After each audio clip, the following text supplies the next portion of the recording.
संसद का मॉनसून सत्र शुरू होने वाला है, लेकिन इस बार सबसे ज्यादा चर्चा किसी एक बिल की नहीं बल्कि उन बिल्स की हो रही है जो सरकार की लिस्ट में नहीं है।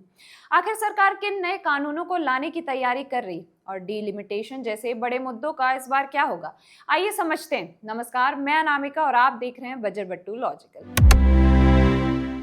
20 जुलाई से संसद का मॉनसून सत्र शुरू होने जा रहा है और सरकार ने अपने लेजिस्लेटिव एजेंडा की शुरुआती लिस्ट जारी कर दी है। इस सूची में कई नए और अहम बिल शामिल किए गए हैं, लेकिन जिस बात ने सबसे ज्यादा ध्यान खींचा है वो है कि डीलिमिटेशन बिल और महिला आरक्षण से जुड़े संविधान संशोधन का इसमें फिलहाल कोई जिक्र नहीं। यही वजह है कि राजनीतिक गलियारों में इसे लेकर चर्चा तेज हो गई है। अब सवाल है कि आखिर इस बार सरकार किन बिल्स पर फोकस करने वाली है। सरकार की ओर से जारी लिस्ट में foreign contribution regulation, MSME development amendment bill, birth and death registration amendment bill, supreme court जजेस अमेंडमेंट बिल और विकसित भारत एजुकेशन फाउंडेशन बिल जैसे कई अहम विधेयकों को शामिल किया गया है। सरकार का कहना है कि इन बिल्स का मकसद प्रशासन को और बेहतर बनाना, टैक्स सिस्टम में सुधार करना, छोटे कारोबारियों को राहत देना और शिक्षा व्यवस्था में बदलाव लाना है। लेकिन सबसे ज्यादा चर्चा डीलिमिटेशन को लेकर हो रही है। पिछले कुछ महीनों से ये माना जा रहा था कि सरकार संसद के सत्र में डीलिमिटेशन से जुड़ा कानून ला सकती है। कई राजनीतिक दल भी इस मुद्दे पर लगातार बयान दे रहे थे।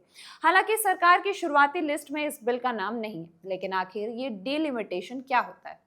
देखिए, आसान भाषा में समझें तो डीलिमिटेशन का मतलब लोकसभा और विधानसभा सीटों की सीमाएं और उनकी संख्या का नए सिरे से निर्धारण करना। ये काम आमतौर पर जनसंख्या के आधार पर किया जाता है ताकि हर क्षेत्र के लोगों को सही और बराबर प्रतिनिधित्व मिल सके। इसलिए ये सिर्फ राजनीति का मुद्दा नहीं बल्कि देश की लोकतांत्रिक व्यवस्था से जुड़ा एक बहुत अहम विषय माना जा रहा है। वहीं महिला आरक्षण को लेकर भी लोगों की नजर इस मॉनसून सत्र पर बनी हुई है। उम्मीद की जा रही है कि इससे जुड़ा कोई नया संविधान संशोधन संसद में लाया जा सकता है, लेकिन सरकार की शुरुआती लिस्ट में ऐसा कोई बिल शामिल नहीं है।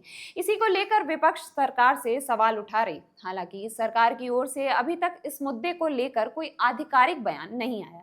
वहीं हर मॉनसून सत्र की तरह इस बार भी विपक्ष महंगाई, बेरोजगारी, कानून व्यवस्था, विदेश नीति और दूसरे कई मुद्दों को उठाने की तैयारी में। वहीं सरकार अपनी उपलब्धियों और नए विधेयकों के जरिए अपना पक्ष रखने की कोशिश करेगी। ऐसे में संसद का ये सत्र काफी हंगामेदार रहने की संभावना जताई जा रही। राजनीतिक विश्लेषकों का मानना है कि संसद में किसी भी बिल को लाने से पहले सरकार कई पहलुओं पर विचार करती है। कई बार किसी कानून को बाद के सत्र के लिए भी रखा जा सकता है। इसलिए किसी बिल का शुरुआती सूची में ना होना ये तय नहीं करता कि वो फ्यूचर में नहीं आएगा। आने वाले दिनों में अगर सरकार अपने एजेंडा में बदलाव करती है तो नई जानकारी सामने आ सकती है। फिलहाल इतना तय है कि 20 जुलाई से शुरू होने वाला संसद का मॉनसून सत्र कई अहम मुद्दों पर चर्चा का गवाह बनेगा।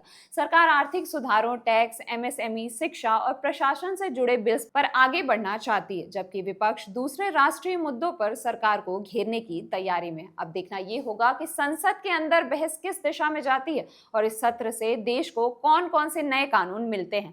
आप इस पूरे मुद्दे को कैसे देखते हैं? क्या डीलिमिटेशन और महिला आरक्षण जैसे विषयों पर संसद में जल्द चर्चा होनी चाहिए? अपनी राय हमें कमेंट में जरूर बताइए और ऐसी ही खबरों के लिए देखते रहिए बजर बट्टू दुनिया।